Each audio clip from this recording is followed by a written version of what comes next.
much for joining us here at the Aquarium of the Pacific. Today we're celebrating Juneteenth. My name is Chelsea Coleman. I am part of our community relations team here at the Aquarium of the Pacific, and I've had the immense pleasure of working with Baba the Storyteller for the past little bit, especially for our African American Festival. And I don't know about you guys sitting here with me in the theater, but I've gotten a little bit relaxed and mellow just listening to him play music, so I think we'll let him play for just a little bit longer. Thank you, Chelsea. Nadia mogomina kute koyarila nakuyara mogomina jumba diarira naro diara mogomina jelia diara babala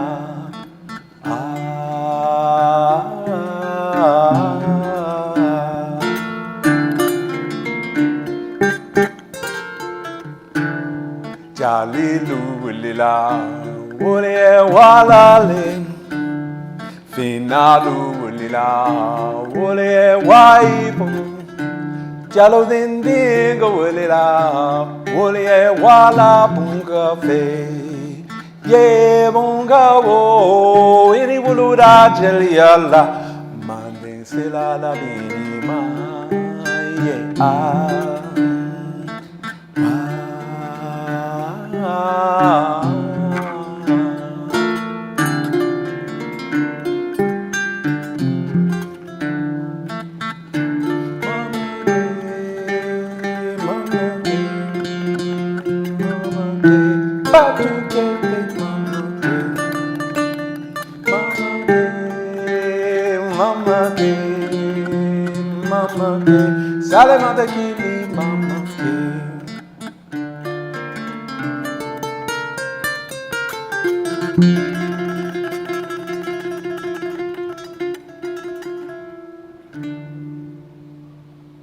That was beautiful.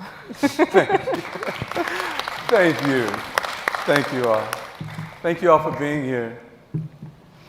So can you tell us a little bit about the instrument that you were using? I know it's pretty important in the traditional storytelling that you do, right? Yeah, the instrument is actually, it's a very, let me see, it dates back hundreds of years.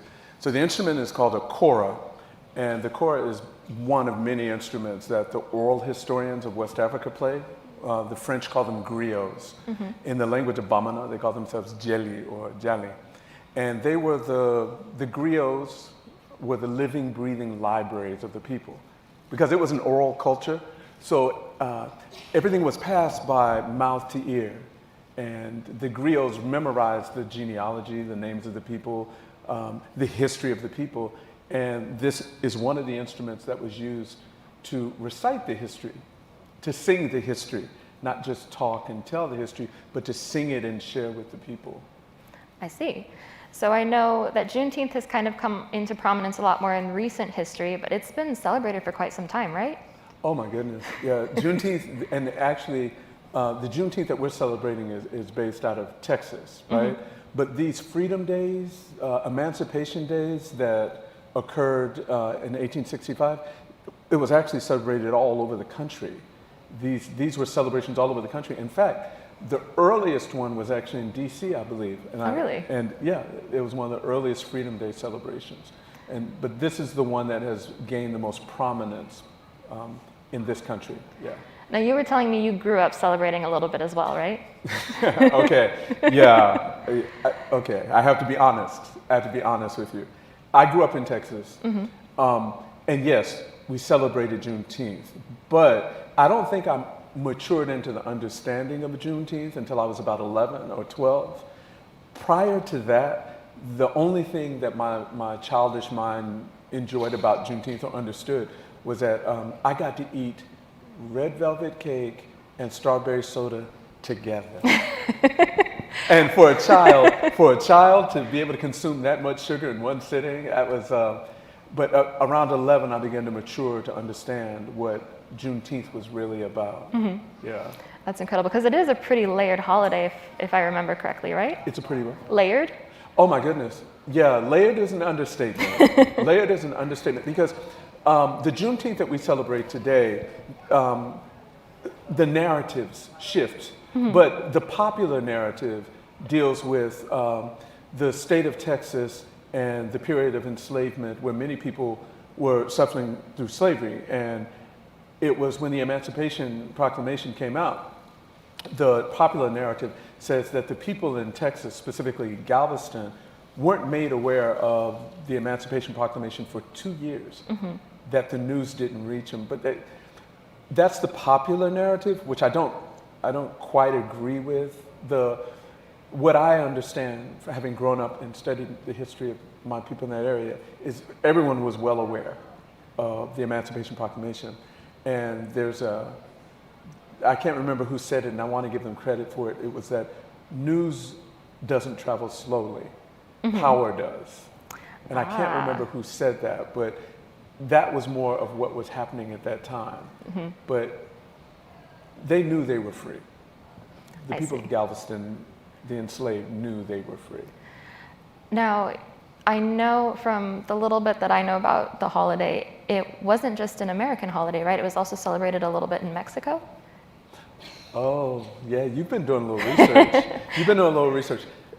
Here's what brings that all together. In the 1830s, cotton was king. It was the major industry in the South. In fact, it was the majority of this country's economic fuel. It's what fueled the economy, cotton. And the people, they were having all these controversies over the expansion of enslavement of people. And Texas was an area where actually it was Mexico at the time.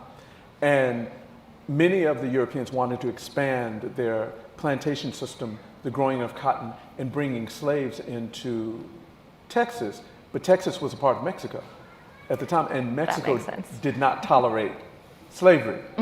So there was this conflict between the European settlers that came in and and those of Mexican descent. And there was negotiations made between, getting into the weeds now, I don't want to do that to everybody, but there was a negotiation made between Steve Austin, who they say is the father of Texas, and the Mexican authorities, that they would allow slavery for a certain period of time, but it needed to be phased out. Needless to say, someone didn't honor their part of that 1830-something agreement. But yeah, you've researched before coming here. I like that. Well, I'll hold off from the heavier stuff, but I do want to circle back around to what you were saying about red velvet cake and strawberry soda. Yeah. Now, can you tell us a little bit why those are so significant? Because those sound delicious. I'm gonna share this. I'll tell you this. I have my own theories, but what I'll do is I'll explain first what many of the people say in their own words. Sounds good. So red velvet cake, if we go back during the time of 1865, was a luxury. And it was a luxury that only white people consumed, right? And this is the popular narrative around red velvet cake. And that when the enslaved were free and came forward, that they began to enjoy many of the luxuries of the slave masters. Because we felt like we had worked for it, we earned it. So the popular narrative is the consumption of red velvet cake was about that. Now, do you want to know my theory? Of course I do. Okay. Humor me on this one. Because I've traveled all over the world, and I've traveled to areas of what we call the diaspora, areas where Africans were taken in different parts of the world, from Brazil to Cuba to parts of Europe, Western Europe. What I've noticed is that enslaved people who traveled throughout all of these different areas were not empty vessels. Right? Even though much of their culture was not permitted to be practiced, they found ways to practice it. So for example, in Cuba, you have these religions called Santeria, Lucumi. In Brazil, you have something called Candomblé. In Uruguay, you have Candomblé, all these religions. But what they did was, they took the Catholic saints and renamed them. Okay. And reformed them and reshaped them. So when the white slave masters were around, those saints had the names that the Christians applied to them. But when they weren't around, many of those became names like Shango or Watala, or different religions that had been practiced in Africa, they kept here. Now, a circuitous route to tell you about red velvet cake. Red was always an important color. And the people of Galveston, the people back at this time were very religious in a way we can't quite understand, because their spiritual reality, their religion, is what kept them and helped them to survive through enslavement. That color red, in many places, the reason why I believe it's a part of Juneteenth is because it's also the color of sacrament. And they included everything from the Bible and their religious practices in everything they did. So I believe that they were holding on to aspects of their culture that had been attempted to be taken away or erased, because you can't. Human beings don't let go of who they are. Right. They just don't. So for me, when I'm celebrating the color red, I recognize the blood of my ancestors. I recognize those who have sacrificed so that I could be here. And I have to believe that those early people who celebrated Juneteenth were the same, because every institution that they created at the end of enslavement during Reconstruction had the word African attached to it. African Methodist Episcopal Church, African Church, African Society. They actually saw themselves as African in a lot of ways, and we're far removed from it, but that's just a little bit about the red, the color red. So those two theories, people can, I hope that helps gain some insight into how that works. I think it gives us a lot to think about in the way that, I mean, anybody looking to hold on to who they are, they're going to work within whatever system is in place and kind of make it work for them if they can, I think, is what you're saying, right? Yeah, I get questions about Juneteenth. I mean, I've always gotten these questions, and I've reached the point now where I probably have more patience than I've ever had in my life. There's something about getting old that slows you down, right? I have more patience than I've ever had, and I'm a grandfather. So I get questions such as, you know, is Juneteenth for everyone? Can Juneteenth be celebrated by people not part of the culture? Can Juneteenth be celebrated by white people? And rather than use my own words, my wife is a 5th grade teacher. I'm going to use the words of one of her 5th grade students. Okay. This child, this was prophetic to me, said, and my wife was teaching them about Juneteenth. This child said, anyone who understands the privilege of history will celebrate Juneteenth. Wow. From a 5th grader? A 5th grade child. Did y'all hear that? That was an 11-year-old boy who said that. So, from the mouths of babes, as they say. I mean, you said 5th grader, and I was sitting here thinking, oh, good, something at my level, but he's far surpassed me. I mean, I've even run into a few questions telling people about this event, and I think people are wondering sometimes, is it a celebratory event? Is it more somber? And people are a little bit confused if they've never heard about it before. Yeah, think of it this way. It is whatever you make it. Because Juneteenth is really about freedom, right? And the expression of freedom. So at this time, you know, you have to think about this. Like there's a story in my family. I'm very fortunate because when I was growing up, I got to spend time around my great-grandfather. And my great-grandfather lived to be 110. My great-grandfather's mother and father were both born into slavery. So I'm a descendant of those people who at one time were enslaved. But there's this story in our family, and this goes back to this idea of freedom. When my great-grandfather left from the plantation he worked, and when he knew he had been released from the bondage of enslavement, there's a story that he walked for miles to the highest mountain he could find. This was in Alabama. And he climbed, and when he got to the top, he screamed, and he continued screaming until he lost his voice. And for him, that was an expression of freedom. That was an expression of him letting out all the pain that he had been through, right? But if I asked 20 people, what is freedom to you? You're going to get 20 different answers. So I think that's where this idea of, well, what really is Juneteenth? It's about freedom and the expression of freedom. So however you choose to acknowledge, to celebrate, to articulate your freedom, that's Juneteenth. It really, I mean, there's some historical things that we can get into. We can have those conversations. But really, it's the moment in this nation's history where everyone can claim that the ideals expressed in the Constitution that we're actually moving toward, because at that point, everyone was free. Well, I'm not going to get into the historical weeds here, but you know that's the whole idea behind it. So I would say freedom of expression. And that's so important. I think it's really interesting you bring up your great-grandfather. I was lucky enough to actually go see mine yesterday, and he is 102. And I'm lucky enough that I do get to hear all of the stories that he has from, fighting in World War II, from when he grew up before everything was settled. And he was telling us about his time here in Los Angeles before it was developed.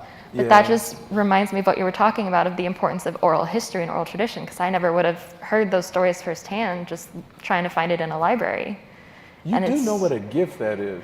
I do. You? I'm so very lucky. Yeah, I didn't realize that was a gift until I was much older. And if I'm being okay, we have to be honest, right? Okay, so if I'm being honest, when I was young, I didn't appreciate spending that kind of time with my great-grandfather. But the reason why my family did it, in down south, and there's this, I was born with what's called a widow's peak. Do you know what a widow's peak is? Yes, I have one too. Okay. Down south, in the some of the African-American community, anyone, when I was born, a baby, this made my grandmother so happy. Anyone born with a widow's peak was destined to become a minister. Oh, okay. That was just part of the old wives' tales, part of the, if you want to call it tradition, part of the superstition, whatever you want to call it. So when many of my cousins, when we would go to my great-grandfather's farm, all the kids would go out and play, and I wasn't allowed to. I had to go sit in a room with my great-grandfather for hours at a time. And when I was young, I didn't appreciate it. But if I could have that time now, if I could have that time now. Well, they say hindsight is 20/20, right? Yeah.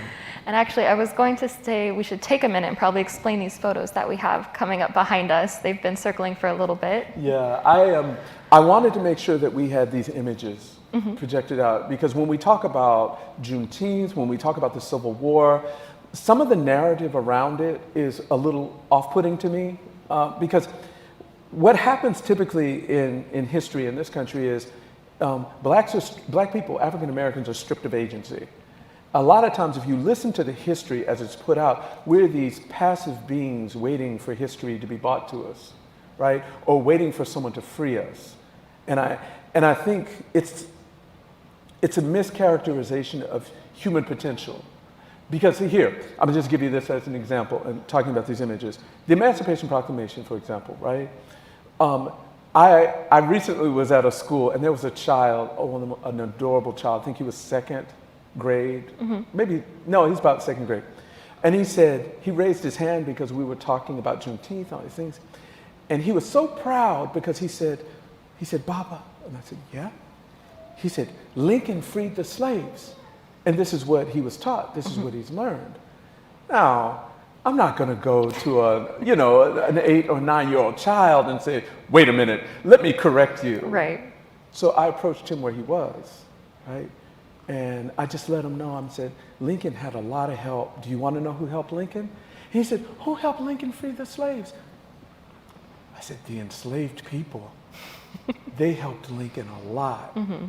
And they freed themselves. And I told him my uncles, my family members, there were over 200,000 soldiers, black men, who fought in the Civil War. And I don't think we have enough monuments to them. They sacrificed. These soldiers belong to, when they finally let it, this is an interesting image. This one is interesting. I'll get back to the soldiers in a second.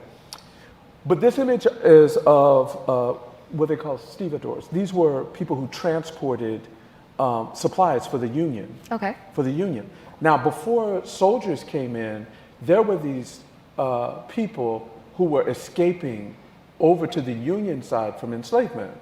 And at one point, they began to call them contraband. Oh. Contraband.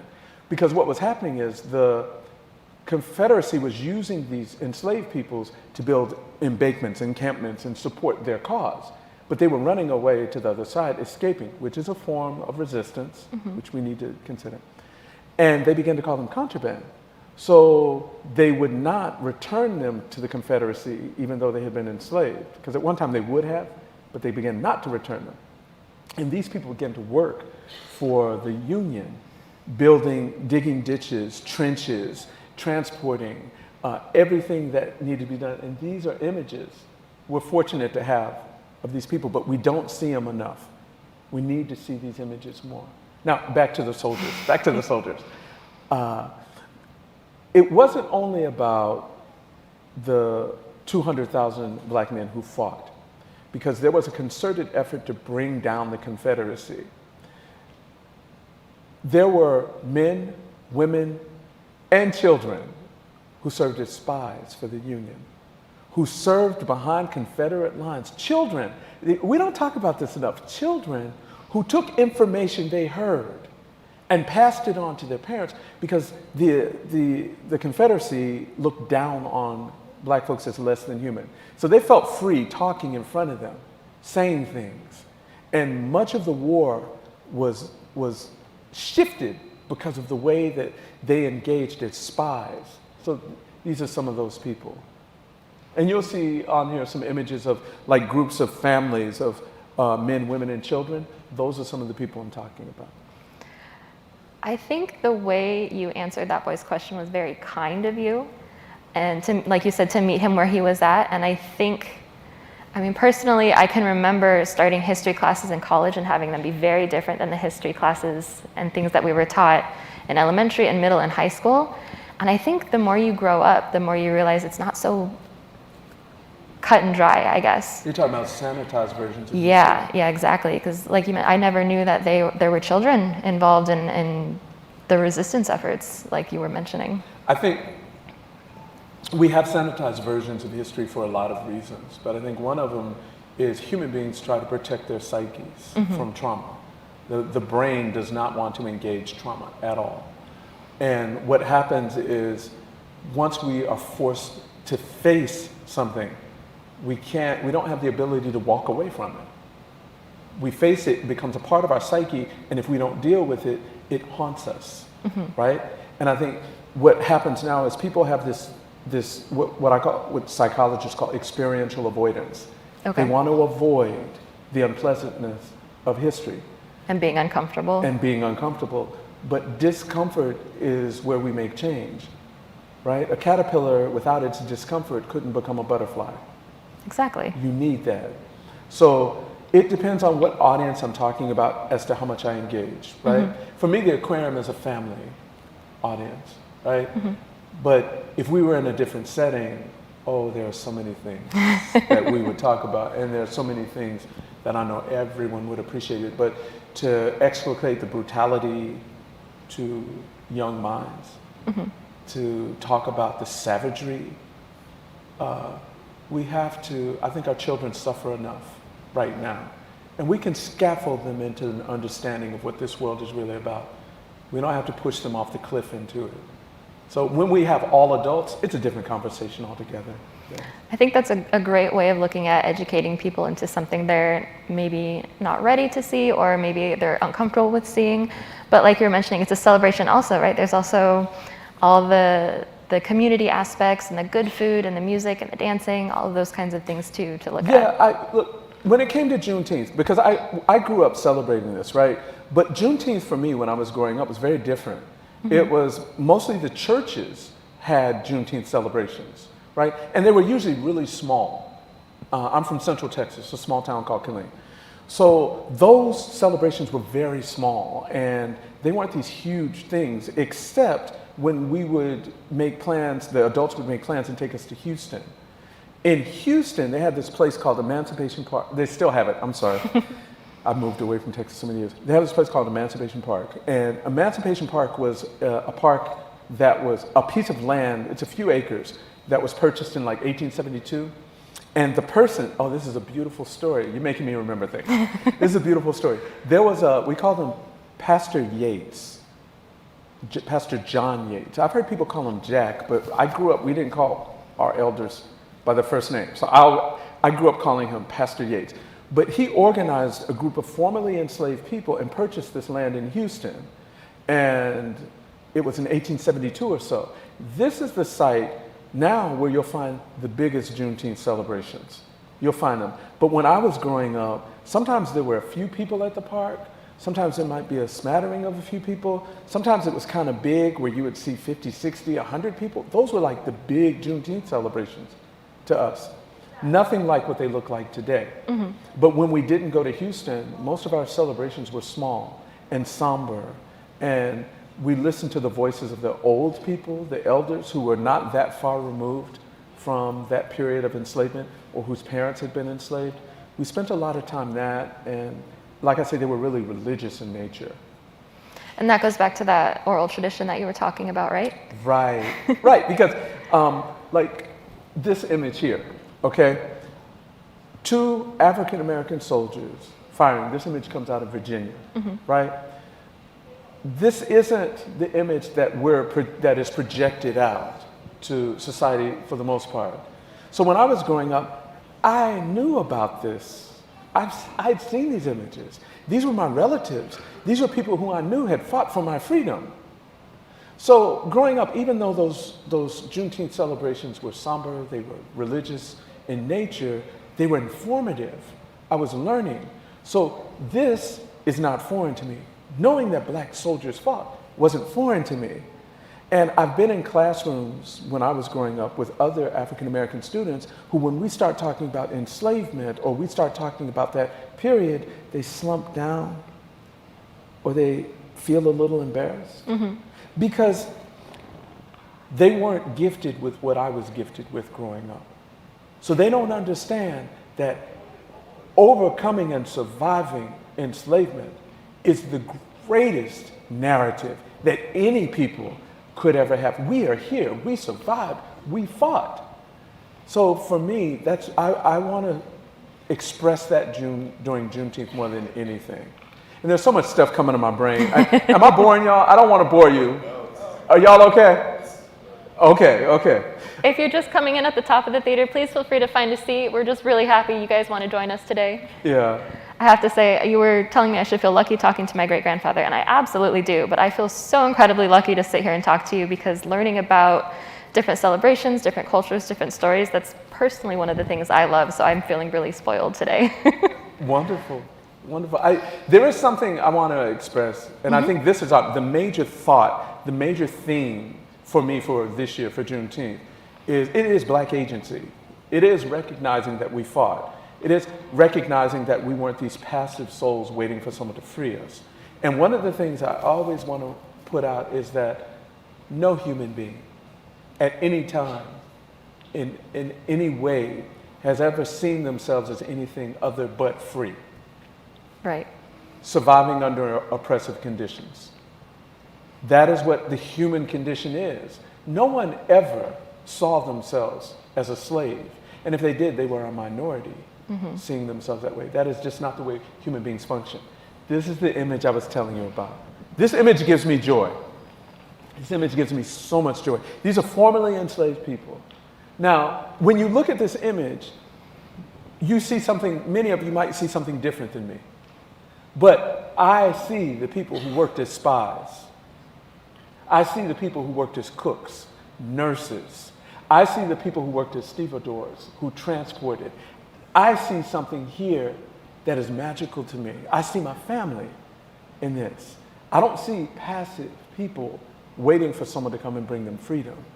So for me, Juneteenth is a celebration. Like I said, freedom is different for everyone. Freedom for me has always been about resistance.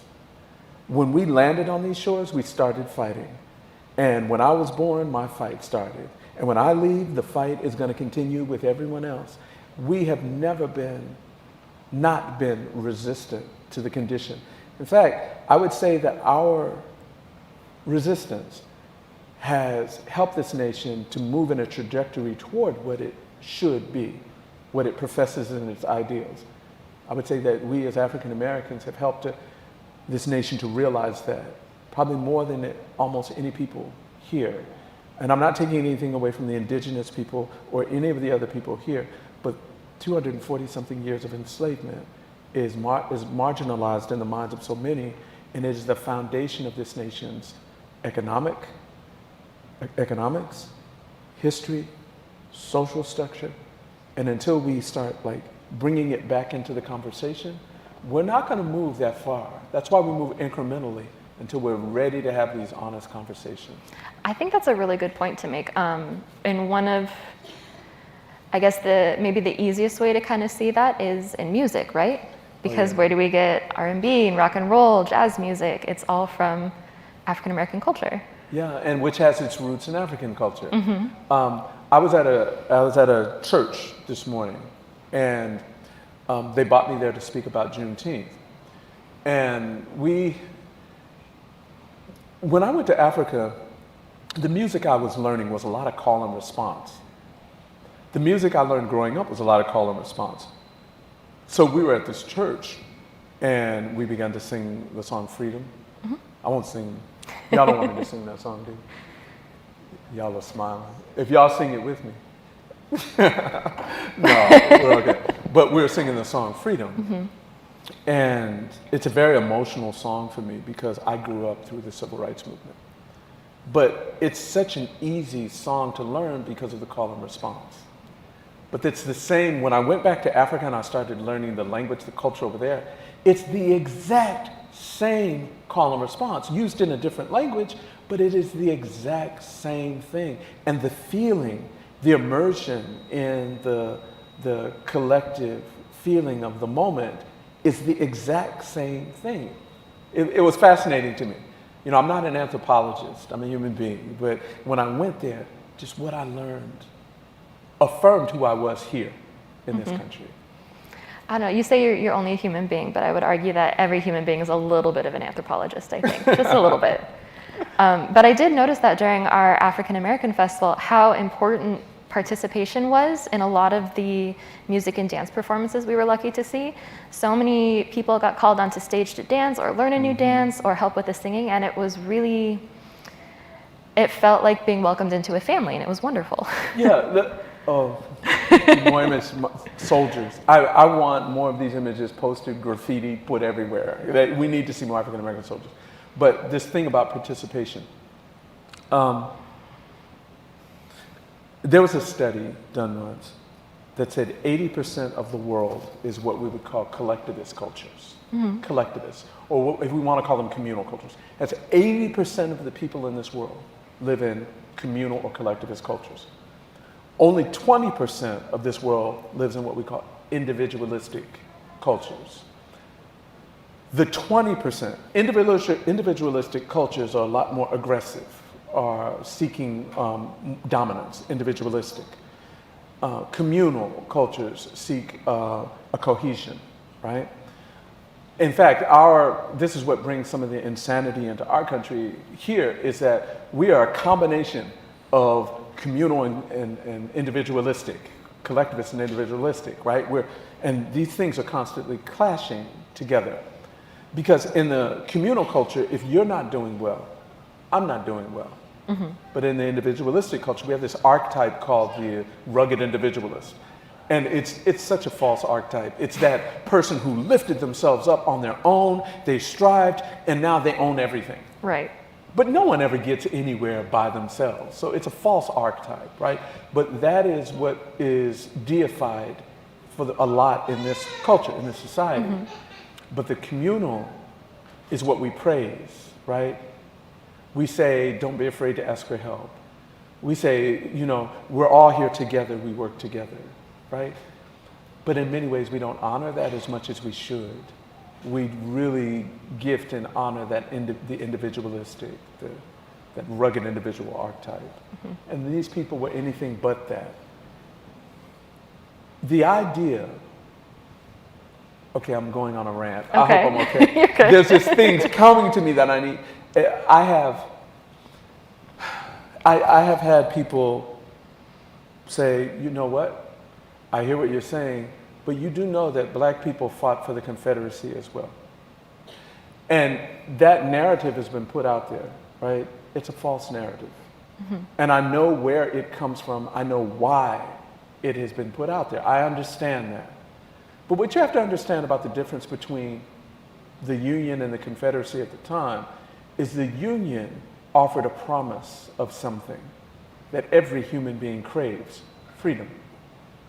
To think that African Americans or black people fought against our own freedom is to look at us in a way not to recognize our humanity. Now, what I will offer people historically is that there were African Americans on the side of the Confederacy who were enslaved, who were forced to work for the Confederacy and who were doing things for the Confederacy.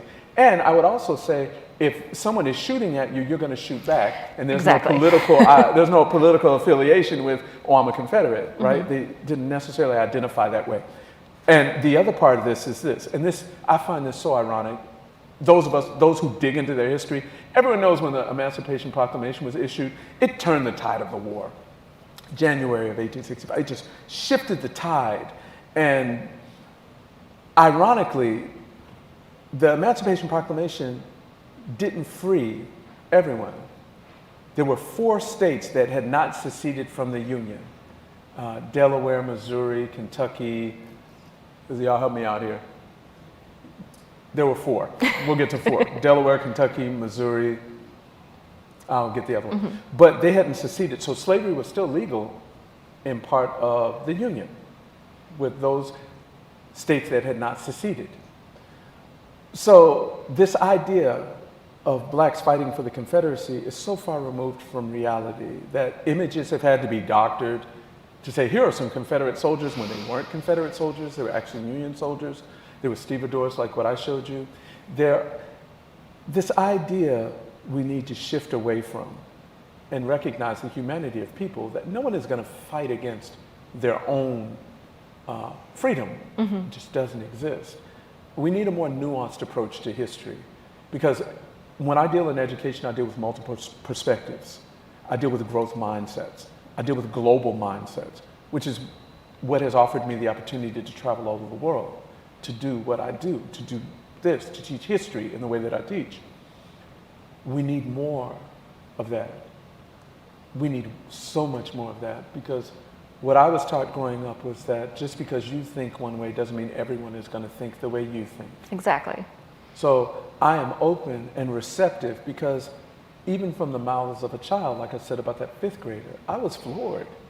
I'm awed by people, I don't care how old you are, who speak like that.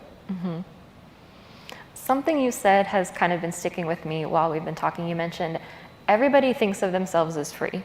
And you'll have to forgive me, I don't remember where I read this exchange, but it was an exchange between a white man and an African American man. And the white man was, explaining, you have been freed, you have rights, you can do, whatever it is he was talking about. And I remember the response that was written was, you can't give me my rights, I have always had them.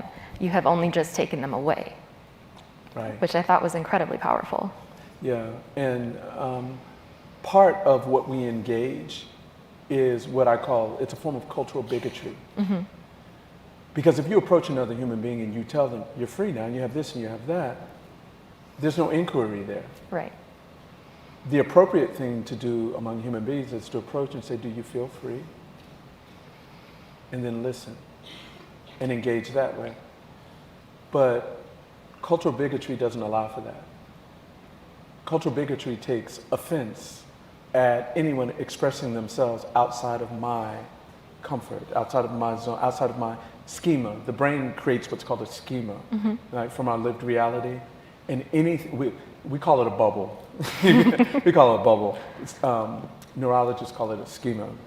Anything that penetrates that schema that is not a part of my lived experience, it creates a discomfort, a cognitive dissonance.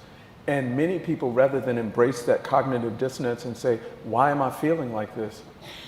I need to understand this, will act out in a way. And the part of the brain where this is happening, it's called an amygdala hijack, where you go into this, and it won't make sense. You'll be looking at people and going, why are they acting like this? Why are they saying this? None of this makes sense. The sky is blue. We all see the sky is blue. Why don't we make, because the amygdala hijack takes you into fight, flight, flee, appease mode. And there's no rationing and there's no reasoning with that. So, it's breaking through people's bubbles, through people's schemas. That's why I call it cultural bigotry, because it's capable of being broken.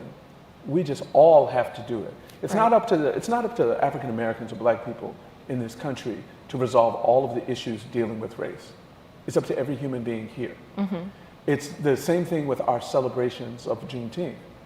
If you understand freedom, like the 11-year-old said, if you understand the privilege of that, then you will celebrate Juneteenth.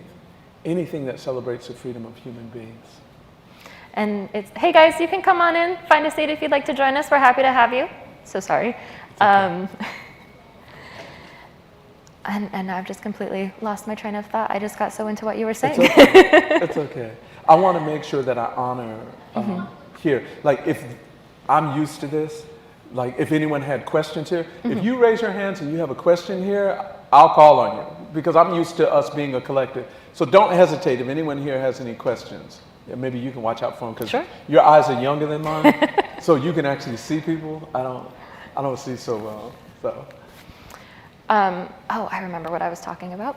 You were saying that it's up to everybody to help, bring us forward and move forward. And I was going to add to that, it's not just the one instance, it's a practice. We have to keep working at it, keep getting better and holding ourselves accountable. And like you said, it's not going to be comfortable, but as long as you can try your best and keep moving, I'd say that's something to keep in mind. Yeah, I remember one of my heroes was Malcolm X, I'm sorry. Everyone knows him as Malcolm X. When I was growing up, he was one of my heroes. And I remember he had went to Harvard to deliver a speech at Harvard. And there was a young white woman who came up to him, and this was an early period in his life. And this young white woman came up to him and she said, I want to support what you're doing. I think what you're doing is incredible. What can you do to support what I'm doing? And at the time, Malcolm looked at her and he said, there's nothing you can do for me. And they walked away. They separated.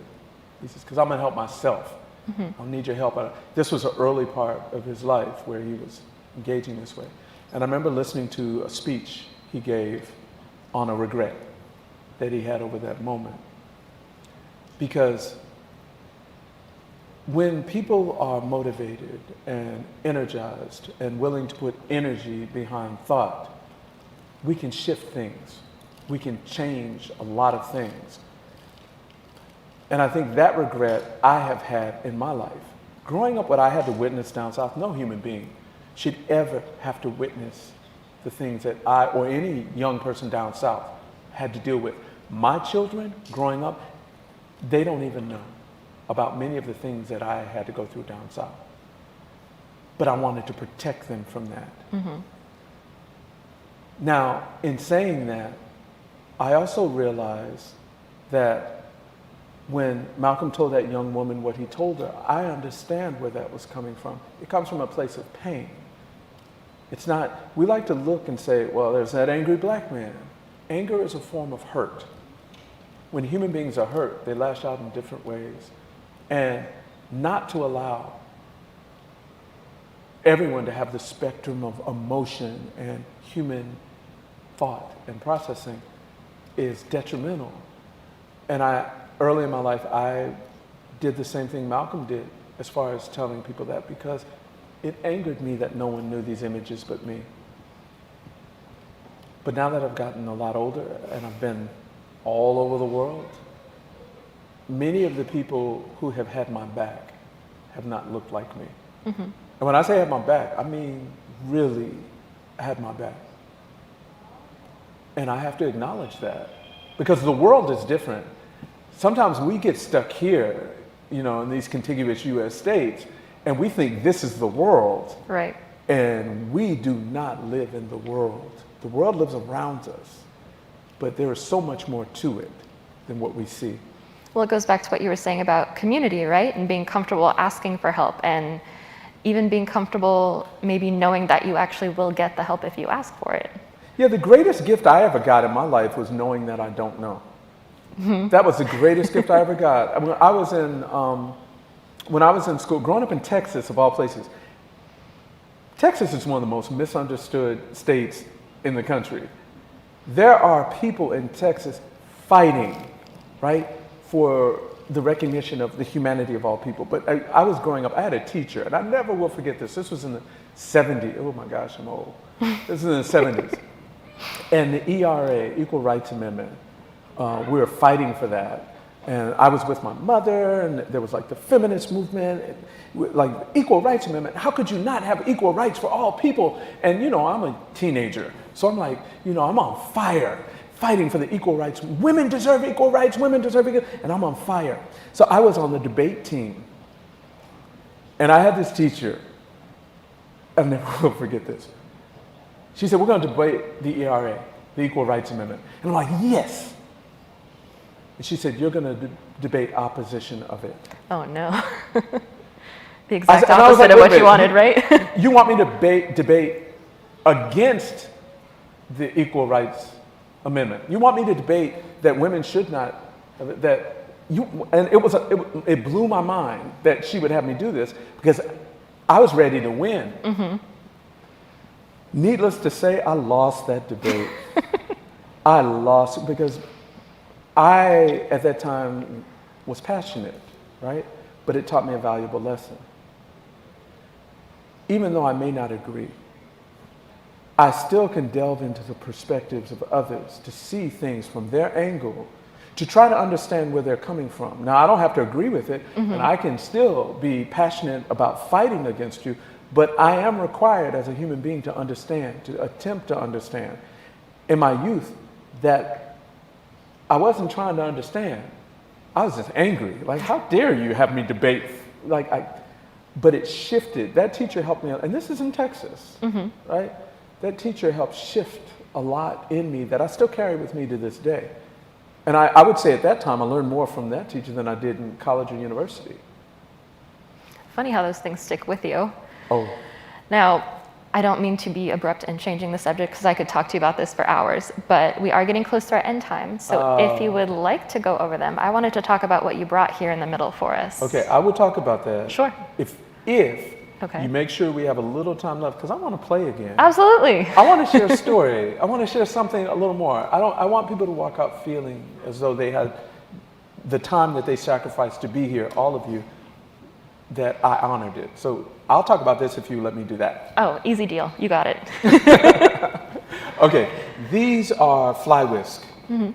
And fly whisk were equivalent to, in ancient West Africa, a gavel, a judge's gavel. So usually the elders would carry these in their right hand, and certain waving of them would mean certain things. And they were honored because it would take hours to talk about the whole thing, but here's the thing to understand the most. In order for us to live, there's a recognition that something has to give up its life, whether it's a plant, whether it's another animal. And we need to recognize that in order for us to be who we are, something has to sacrifice.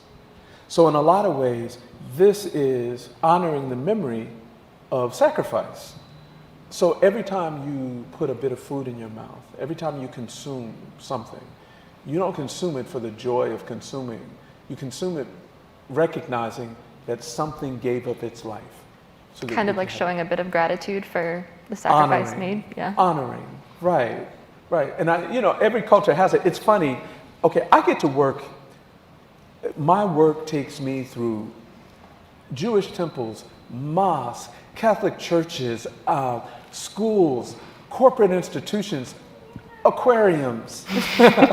I get to work in all of these places. And I remember I was in a Catholic school once, and I told them about this and how the elders would say words over the dead body of the animal so that its spirit could go off and be in peace, and how they kept the tale to remember that something sacrificed its life. And I asked these children in this Catholic school, have you ever heard of anything like this before? And all the children were like, no.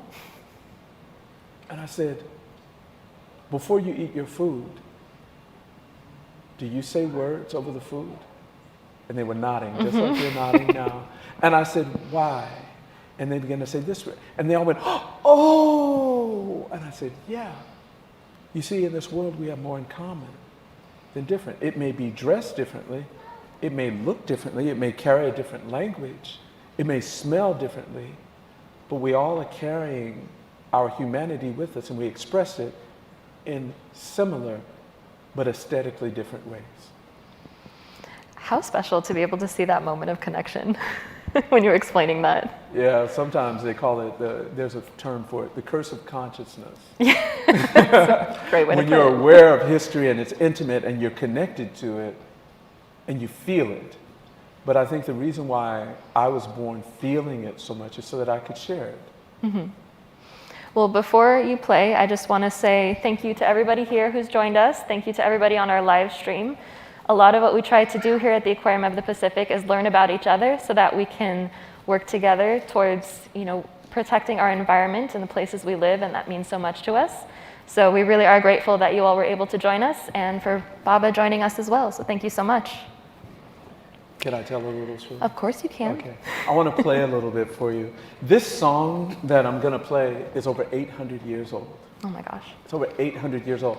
And it was one of the first songs I learned on the Kora, which is why I play it so much when I tell stories. But I'm going to be singing some of the words. Email me, text me, or get me on social media if you're like, hey, what were you saying? Okay, so hit me up on social media, and you'll find me, Baba the Storyteller. I'm like the first 5 pages of Google. That's how long I've been around. So I just want to play this, and let's see where it goes.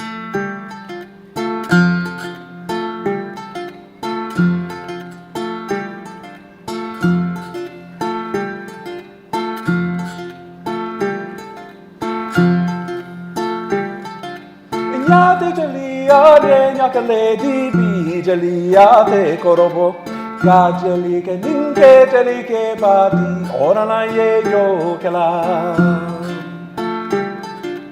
Ambia sinana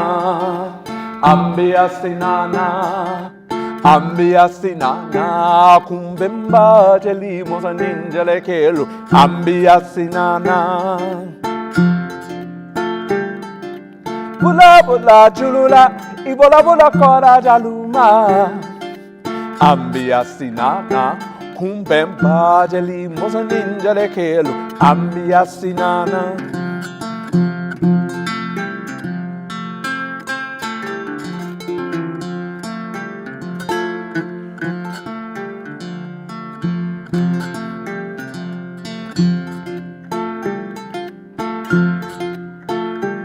There was once a little girl.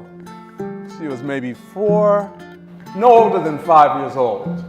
And this little girl is standing in the backyard of her home, and she's just standing there. In each of her hands, she has an apple.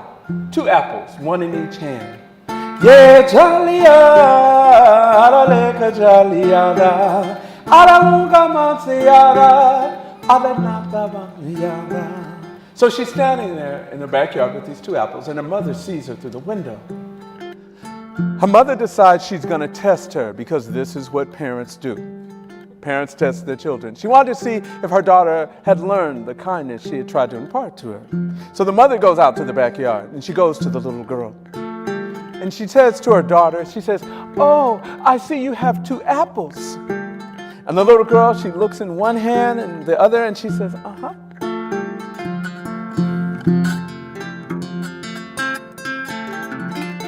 So the mother looks at the little girl and she says, "Oh, those apples look so delicious." The little girl looks at the one in her left hand, her right hand, she goes, "Uh-huh." And here comes the test. The mother looks at the little girl and she says to her, she says, "May I have one of those apples?" And the little girl takes the apple in her right hand and she bites into it and starts chewing. And she takes the apple in her left hand and she bites into it and she's chewing. And her mother can't believe this. Her mother is thinking, "I taught my daughter better than this. I can't believe my daughter is doing this." The mother is looking at her daughter and she's thinking, "I taught my daughter to be kind, generous, to share. If she will do this to her mother, what will she do in the world?" And the mother, actually, let's be honest, the mother is getting angry, upset with her daughter. And then she's about to open up her mouth and tell her daughter how disappointed she is in her. And at that point, when she opens her mouth, before she says anything, the little girl holds up the apple in her right hand and says, "Here, Mommy, this one is for you. It's the sweetest one." Oh. I share that story because what I've learned in traveling the world is that most people are always trying to offer the sweetest apple. Very rarely do you meet people who aren't trying to do that. It may look different, it may be dressed different, it may come with a different language, but most of us in this world are always trying to offer the sweetest apple. Those who aren't are the minority. And I think we give way too much energy to the minority. I think when we walk around in this world, we need to recognize not only that people are trying to offer us the sweetest apple, but we should also do the same. Yeah, Jalia, Alaleka Jalia.